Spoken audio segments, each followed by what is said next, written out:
45 മണിക്കൂർ നേരത്തെ ധ്യാനം പൂർത്തിയാക്കി പ്രധാനമന്ത്രി കന്യാകുമാരിയിൽ നിന്ന് മടങ്ങുന്നു. വിവേകാനന്ദ പാറയിൽ നിന്ന് ബോട്ട് മാർഗം അദ്ദേഹം കന്യാകുമാരിയിലേക്ക് എത്തും. അതിനുശേഷം അവിടെ നിന്ന് തിരുവനന്തപുരം വിമാനത്താവളത്തിലേക്ക് അവിടെ നിന്നാണ് അദ്ദേഹം മടങ്ങുന്നത് എന്നതാണ്.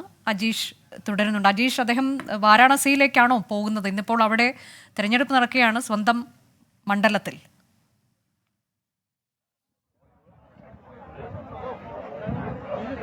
അനുജ, അക്കാര്യത്തിൽ ഒരു സ്ഥിരീകരണം കിട്ടേണ്ടതുണ്ട്. കാരണം അദ്ദേഹം നമ്മൾ കഴിഞ്ഞ ദിവസം വരെ ഇത് പറഞ്ഞുകൊണ്ടിരുന്ന അദ്ദേഹം സ്വന്തം മണ്ഡലമായ വാരണാസിയിലേക്ക് പോകുമെന്ന് തന്നെയായിരുന്നു. അവിടെ ഇപ്പോൾ വോട്ടെടുപ്പ് നടക്കുകയാണ്. വൈകിട്ട് 5 മണി വരെയാണ് അവിടെ വോട്ടെടുപ്പിന്റെ സമയമുള്ളത്. അതുകൊണ്ട് സ്വന്തം മണ്ഡലത്തിലേക്ക് തന്നെ മടങ്ങുമെന്നാണ് ഇതുവരെയ്ക്ക് പറഞ്ഞുകൊണ്ടിരുന്നത്. പക്ഷെ പിന്നീട് ഒരു മാറ്റം ബിജെപിയുടെ ഔദ്യോഗിക നേതാക്കളിൽ നിന്ന് ചെറിയ പുറത്തേക്ക് വരുന്നുണ്ട്. അതായത് ഡൽഹിയിൽ നിന്ന് രാത്രി 8 മണിക്ക് ഒരു യോഗം നിശ്ചയിച്ചിട്ടുണ്ട്. ആ യോഗത്തിൽ പങ്കെടുക്കുവാനായി, NDA യോഗത്തിൽ പങ്കെടുക്കുവാനായി നരേന്ദ്രമോദി തിരുവനന്തപുരത്ത് നിന്ന് ഡൽഹിയിലായിരിക്കും പോകുക എന്നാണ് മനസ്സിലാക്കുന്നത്. ഒരുപക്ഷെ ആ ഡൽഹിയിൽ നിന്ന് തിരിച്ച് വാരണാസിയിലേക്ക് മടങ്ങുമായിരിക്കും. അങ്ങനെ ഒരു വിവരമാണ് ഇപ്പോൾ പുറത്തു വരുന്നത്. ഇതിൽ സ്ഥിരീകരണമില്ല, ഒരു വിവരം മാത്രമാണ്. ഔദ്യോഗികമായിട്ടും ഉള്ള അറിയിപ്പൊന്നും കിട്ടിയിട്ടില്ല. ചില BJP നേതാക്കൾ, പ്രാദേശികമായിട്ടുള്ള BJP നേതാക്കൾ ഇവിടെ നിന്ന് അറിയിക്കുന്ന ഒരു കാര്യം മാത്രമാണത്.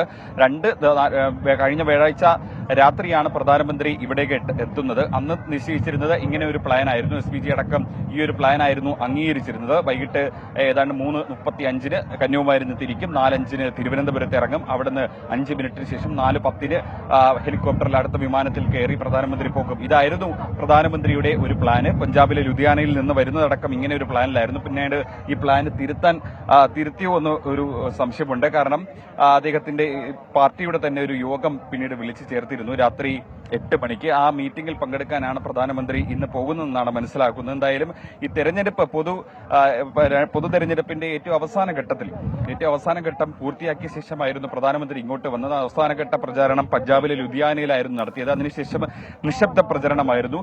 ആ നിശബ്ദ പ്രചരണത്തിൽ ഒന്നും പങ്കെടുക്കാതെയാണ് പ്രധാനമന്ത്രി നേരെ കന്യാകുമാരിയിലോട്ട് വന്നത്. ഈ കന്യാകുമാരിയിൽ 45 മണിക്കൂർ നീണ്ട ധ്യാനം. അതിനുശേഷമാണ് വിവേകാനന്ദ പാറയിൽ നിന്ന് മോദി മടങ്ങിയിട്ടുള്ളത്. ഇനി തിരുവനന്തപുരത്ത് നിന്ന് അദ്ദേഹം വിമാനം കയറും. അവിടെ നിന്ന് ഡൽഹിയിലേക്കാണോ വാരാണസിയിലേക്കാണോ പോകുന്നത് എന്നതിൽ ഇപ്പോൾ വ്യക്തതയായിട്ടില്ല. നേരത്തെ പറഞ്ഞത് പ്രകാരമാണെങ്കിൽ വാരാണസിയിലേക്ക് പോകുമെന്നതാണ്. പക്ഷേ ഇപ്പോൾ അക്കാര്യത്തിൽ ഒരു വ്യക്തത ആയിട്ടില്ല എന്നാണ് ഞങ്ങളുടെ പ്രതിനിധി അജീഷ് ജയകുമാർ നൽകുന്ന വിവരം.